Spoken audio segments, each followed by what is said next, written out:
Yeah.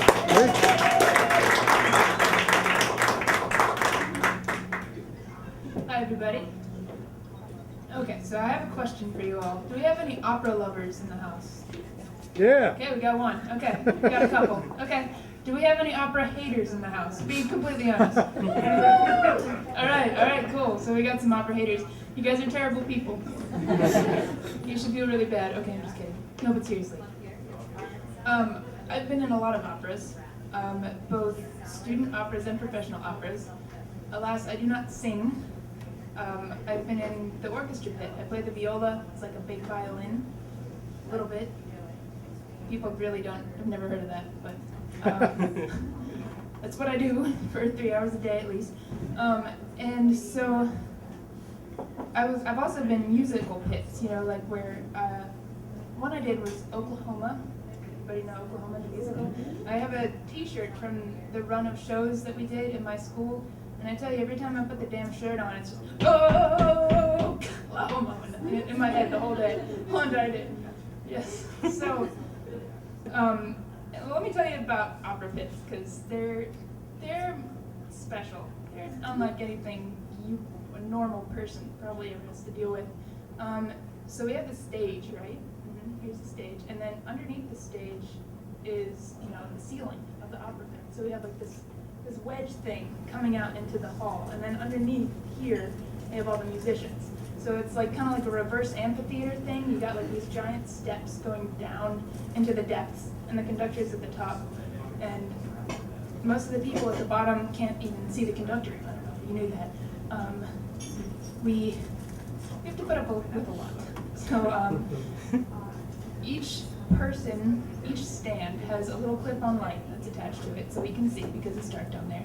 The ceilings are too low for me to stand. So, I'm like making my way through with my instrument, trying not to bang it on people and things. The great thing about the stand lights is that they're all connected to each other. So if somebody comes and steps on it, all the lights go out. So, problems. What else? There's so much about the opera pits. There are long periods where we aren't playing most of the time in most shows. We have like 3-hour shows, right? Well, there's more or less always a half-hour scene where we have to be in the pit, but we're not doing anything. So if you could see down into the pit, we all got our books and our homework, and the French horn players in the back, they got their cell phones because they don't have to worry about the audience seeing the lights.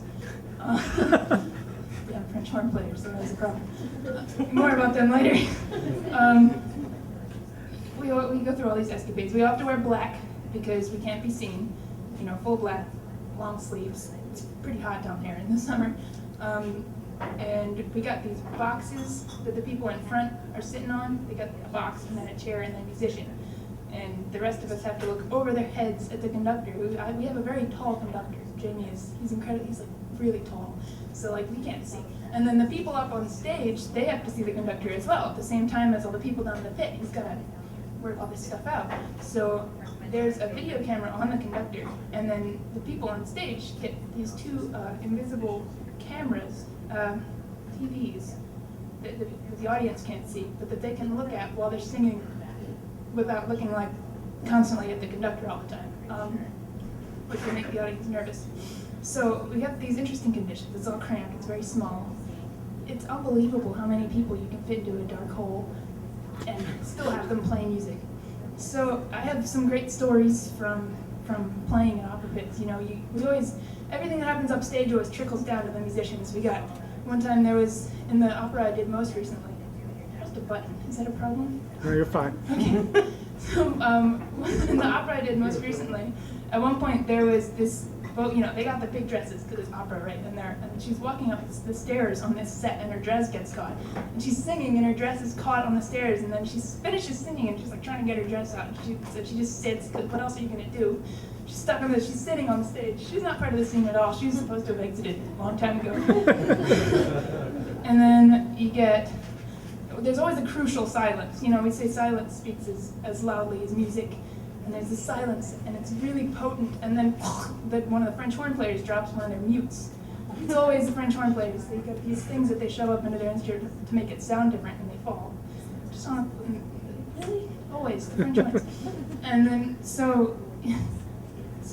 my favorite story that happened one time was, so we got these people who run the lights, right?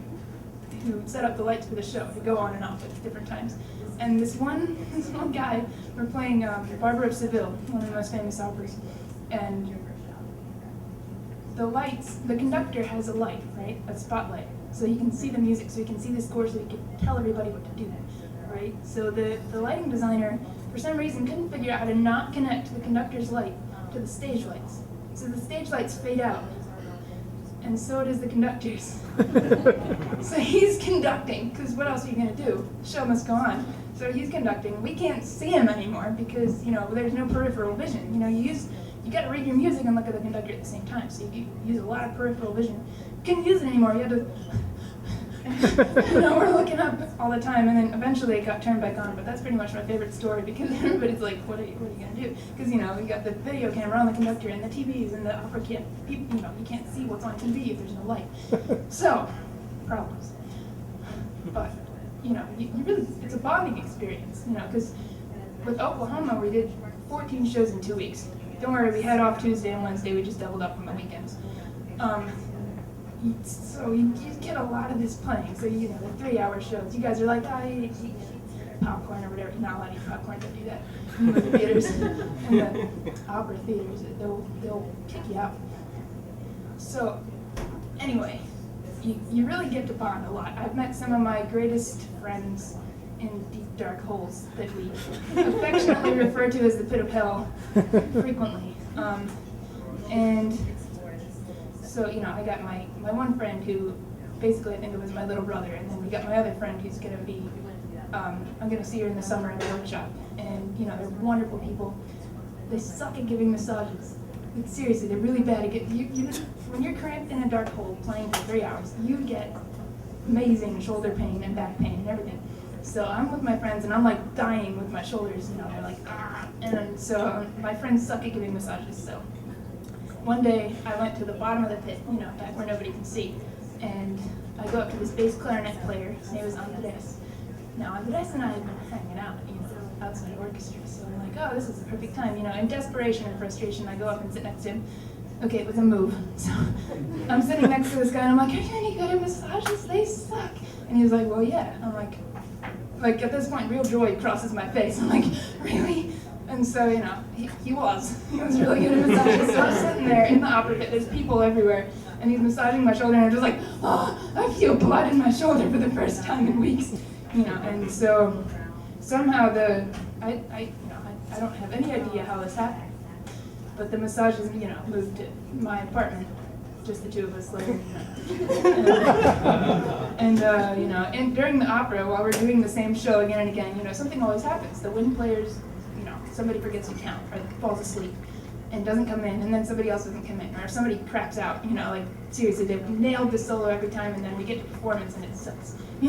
So he was in a direct eye contact from me, so I could, at any time when something stupid happened, I could glance at him, and he would have seen it too. He had a good eye for these things, so we would just make up this judge faces, laugh at what was going on. So anyway, at some point between making eye contact and massages, we fell in love. We're about to hit 4 months now. So, we'll see how that goes over time. But despite all the meeting people and the bonding, and despite all the horrors of an orchestra pit, it's not the people that I love so much as being able to influence people's subconsciousness while it's kind of like playing the soundtrack for a movie. You don't notice the music, but sometimes the main character, you do not love him for his singing or his acting. You love it because of the orchestra pit who fills in the silences. And so next time you're in an opera or a musical, just think of us. We do it because we love it, but we also love applause. Thank you.